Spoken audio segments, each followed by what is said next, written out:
Compte rendu de la première réunion ordinaire du Conseil de ministres. Le président de la République, chef de l'État, Félix Antoine Tshisekedi Tshilombo, a présidé ce vendredi 14 juin 2024 la première réunion ordinaire du nouveau gouvernement dirigé par la première ministre Judith Suminwa Turuka. 4 points étaient inscrits à l'ordre du jour, à savoir 1. Communication du président de la République, chef de l'État. 2. Présentation de membres du gouvernement. 3. Points d'information. Et 4. Examen et adoption de textes. Dans une ambiance très conviviale, le président de la République, chef de l'État, souhaitait la bienvenue à tous les membres du gouvernement. Dans sa communication, il a tenu d'abord à les féliciter pour leur nomination. Mais il a aussi félicité ceux qui ont été reconduits nouvellement dans ces gouvernements de la République. Avant de tracer la ligne de conduite pour les ministres, il a souligné la nécessité pour chacun d'entre eux de mesurer l'ampleur de la mission qui leur a été confiée. Vous êtes ici pour la République. Vous devez oublier vos couleurs politiques, vos convictions religieuses, pour vous mettre totalement à la tâche et répondre aux besoins de nos populations, a-t-il martelé.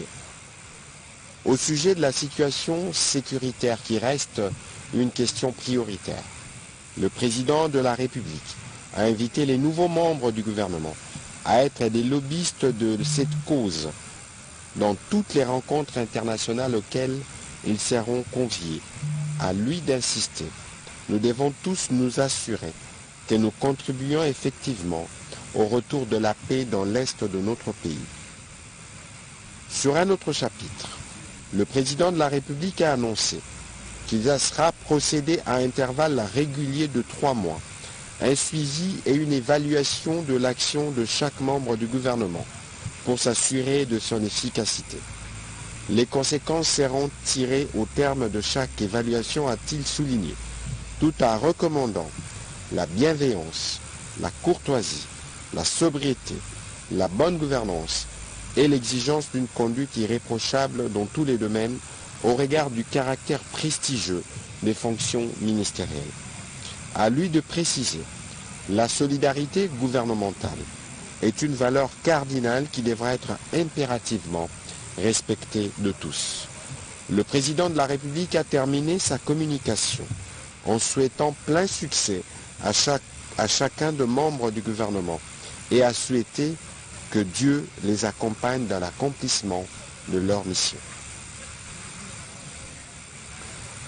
Au chapitre 2, relatif à la présentation de membres du gouvernement, la première ministre chef du gouvernement a d'abord tenu sincèrement à remercier le président de la République, champion de la masculinité positive, pour sa nomination à la tête du gouvernement en qualité de première femme à occuper ces postes dans l'histoire de notre pays.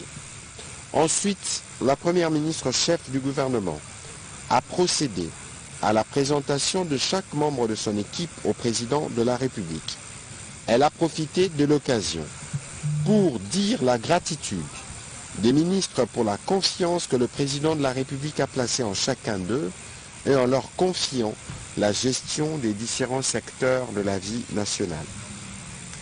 La première ministre a également dit son engagement à faire exécuter le programme d'action du gouvernement sur base duquel elle a été investie à l'Assemblée nationale et qui se fonde sur les 6 engagements souscrits par le président de la République à l'occasion de son discours d'investiture qui a suivi sa brillante réélection.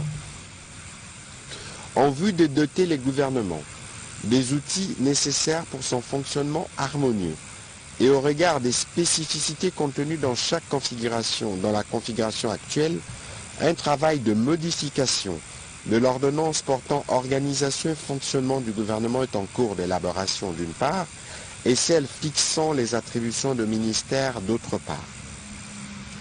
Faisons suite au débat général sur le programme d'action du gouvernement en marge de l'investiture à l'Assemblée nationale, où les députés nationaux ont insisté sur la nécessité de travailler avec les indicateurs pour permettre d'apprécier l'évolution du travail du gouvernement, la Première ministre entend transmettre à chaque membre du gouvernement sa lettre d'émission en vue de leur permettre d'élaborer une feuille de route. Et c'est sur la base de cette feuille de route que les ministres seront régulièrement évalués. La Première ministre a aussi annoncé l'organisation dans un bref délai d'un séminaire gouvernemental pour permettre aux membres du gouvernement de s'imprégner de principes qui doivent les guider dans l'exécution des tâches qui leur sont confiées. Compte tenu de certaines urgences et au regard du calendrier de l'Assemblée nationale dont la clôture de la session ordinaire intervient ce samedi 15 juin 2024, elle a annoncé la présentation d'un projet de loi d'habilitation du gouvernement. Au troisième chapitre du Conseil de ministres de ce jour, relatif au point d'information, le vice-premier ministre, ministre de l'Intérieur, Sécurité et Affaires coutumières a présenté le rapport sur l'état et l'administration du territoire national, qui reste globalement dominé par la poursuite des opérations militaires ordonnées par le président de la République, chef de l'État.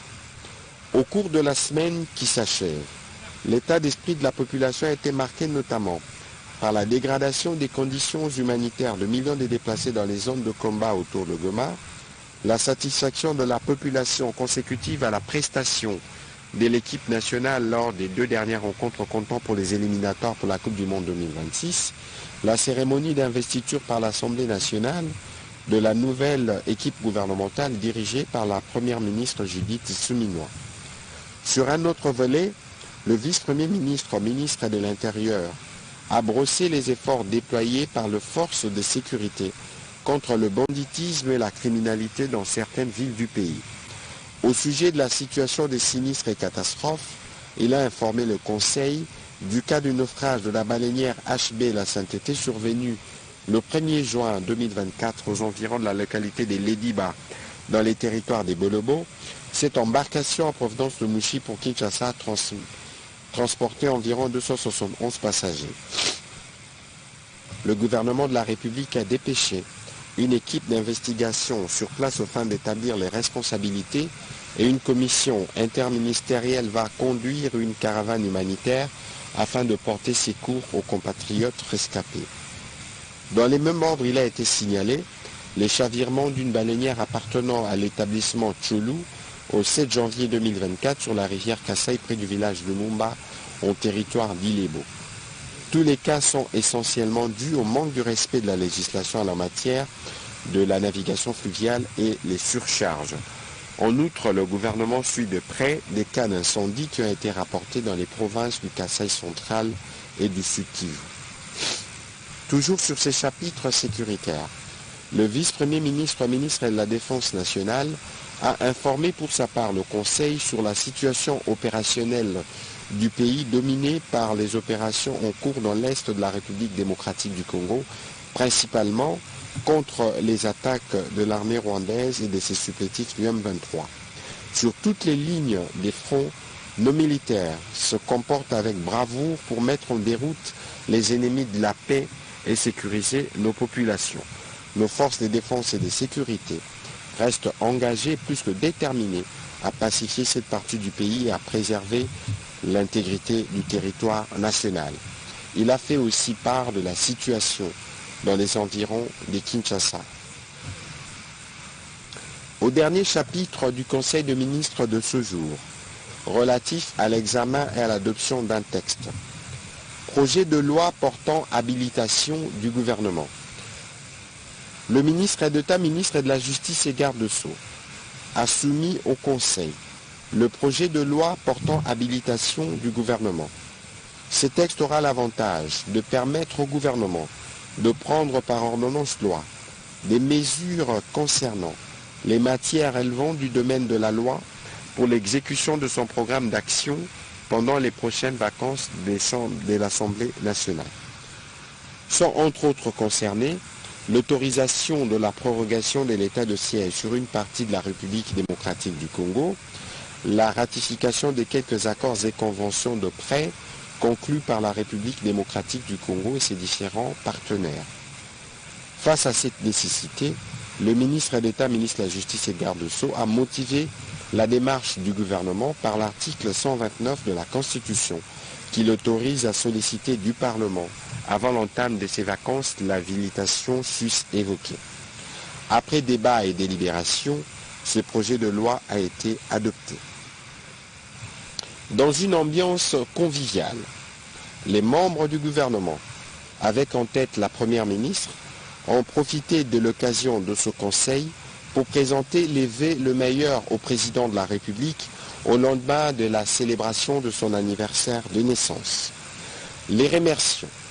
Le président de la République a de nouveau, avant de lever la séance, rappelé aux membres du gouvernement la nécessité pour eux de se désintéresser de tout et de se dévouer entièrement au service de la République.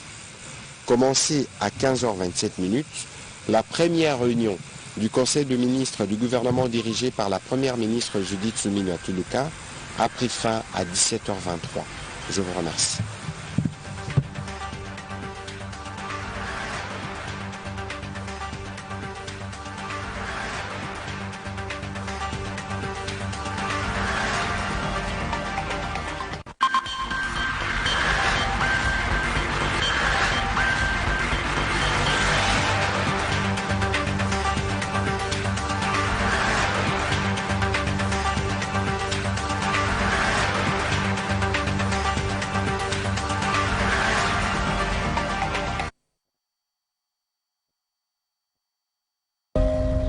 Nous devons ensemble avoir conscience que nul autre que nous-mêmes